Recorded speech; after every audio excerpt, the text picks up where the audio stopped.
आज की वीडियो में हम एक्सप्लेन करेंगे एक हॉरर मूवी को जिसका नाम है डैडीज गर्ल। ये मूवी 2018 में रिलीज की गई थी। ये मूवी सौतेले बाप और बेटी की कहानी को दिखाती है। ये दोनों मिलकर बहुत से गुनाह करती हैं। दोस्तों, इस मूवी में हम देखते हैं एक बेटी अपने सौतेले बाप से बहुत डरती है और वो जैसा कहता है वो वैसा ही करती है। उसका फादर उसके भोलेपन का फायदा उठाता है। वो लड़की अपने सौतेले बाप से इसका बदला कैसे लेती है, यही आगे इस मूवी में देखेंगे। तो चलिए इस मूवी का एक्सप्लेनेशन स्टार्ट कर लेते हैं। मूवी के स्टार्टिंग सीन में हम जॉन नाम के एक आदमी को देखते हैं जो कि अपने घर में अपनी सौतेली बेटी के साथ इंटीमेट हो रहा था। लेकिन जोई अपनी इस घटिया जिंदगी से बिल्कुल तंग आ चुकी थी। वो सुसाइड करना चाहती थी लेकिन वो ऐसा नहीं कर पाती। वहीं जॉन एक सोल्जर था जो कि अब रिटायर हो चुका है, जिसे लड़कियों को टॉर्चर करना काफी पसंद होता है। रात को ये दोनों एक बार में जाते हैं। जाते ही ये लोग एक लड़की की किडनैपिंग के बारे में सुनते हैं। इन दोनों को देखकर ऐसा लगता है जैसे उस लड़की की किडनैपिंग में इन्हीं दोनों का हाथ है।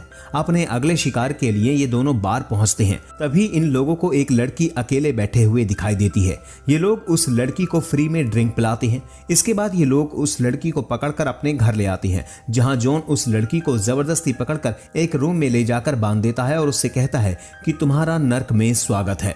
यहाँ हमें रूम में दीवार पर लगे बहुत सारे लड़कियों के फोटोज दिखाई देते हैं, जिससे हमें पता चलता है कि जॉन और जोई ने बहुत सारी लड़कियों को टॉर्चर करके मार दिया है। अगले सीन में हमें जेनिफर नाम की एक लड़की दिखाई देती है जो कि बाहर से इस टाउन में किसी काम से आई थी। जेनिफर एक डेप्यूटी स्कॉट से लिफ्ट लेती है। तभी जेनिफर मिसिंग लड़कियों के पोस्टर देखकर उससे पूछती है, जिस पर स्कॉट उसे बताता है कि वो इस टाउन का डेप्यूटी है जो कि इसी केस की छानबीन कर रहा है। वहीं दूसरी ओर हम देखते हैं कि जॉन ने पिछली रात को जिस लड़की को किडनैप किया था उसने उसे बहुत टॉर्चर किया है।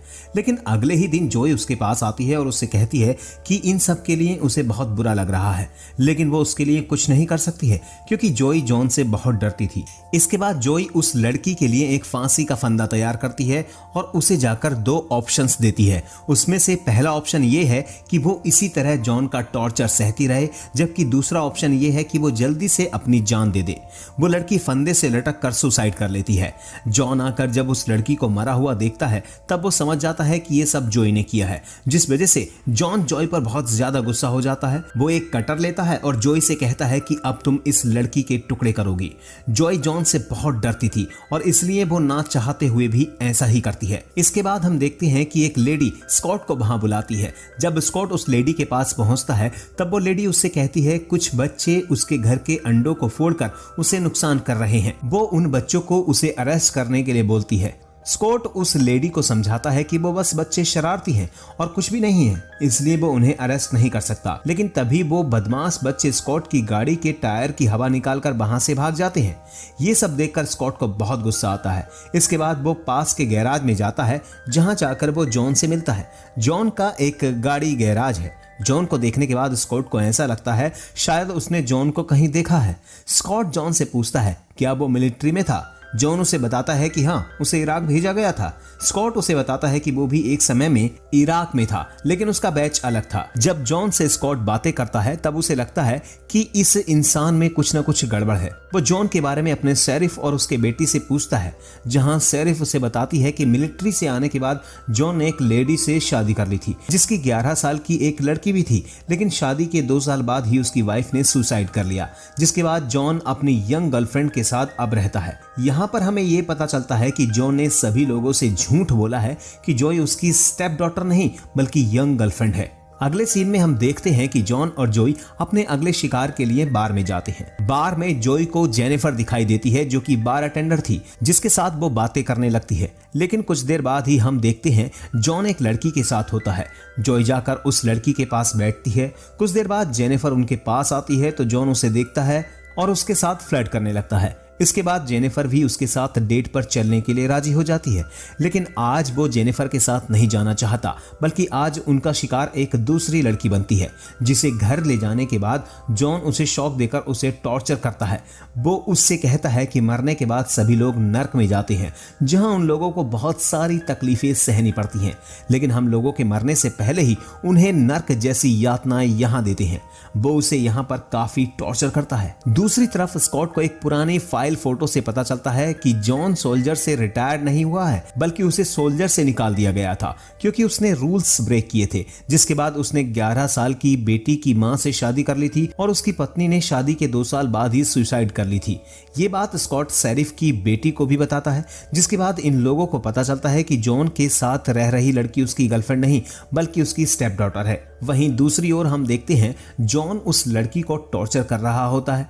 कुछ देर बाद जोई वहां आती है और वो पहली लड़की की तरह ही उसे 2 ऑप्शंस देती है, या तो वो जॉन का टॉर्चर सहती रहे या फिर वो आसानी से मर जाए।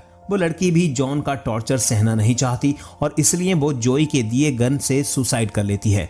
वहीं दूसरी तरफ स्कॉट जोई के बारे में और भी ज्यादा इंफॉर्मेशन जानने के लिए उसके स्कूल में जाता है जहां वो पढ़ती थी। वहां जाने के बाद स्कॉट कंफर्म हो जाता है कि जोई उसकी स्टेप डॉटर है। उसके बाद हम देखते हैं कि जॉन और जोई सुपरमार्केट सामान खरीदने के लिए गए हैं, जहां स्कॉट भी उनका पीछा कर रहा होता है। जब स्कॉट जोई को देखता है तो स्कॉट उससे कहता है कि उसे उसके बारे में सब कुछ पता है, अगर वो चाहे तो उससे मदद ले सकती है।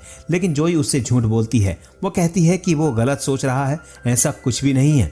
इसके बाद जोई और जॉन नए शिकार के लिए बाहर जाते हैं, जहां जाकर वो लोग जेनिफर से मिलते हैं ताकि वो जेनिफर को अपने घर ला सकें।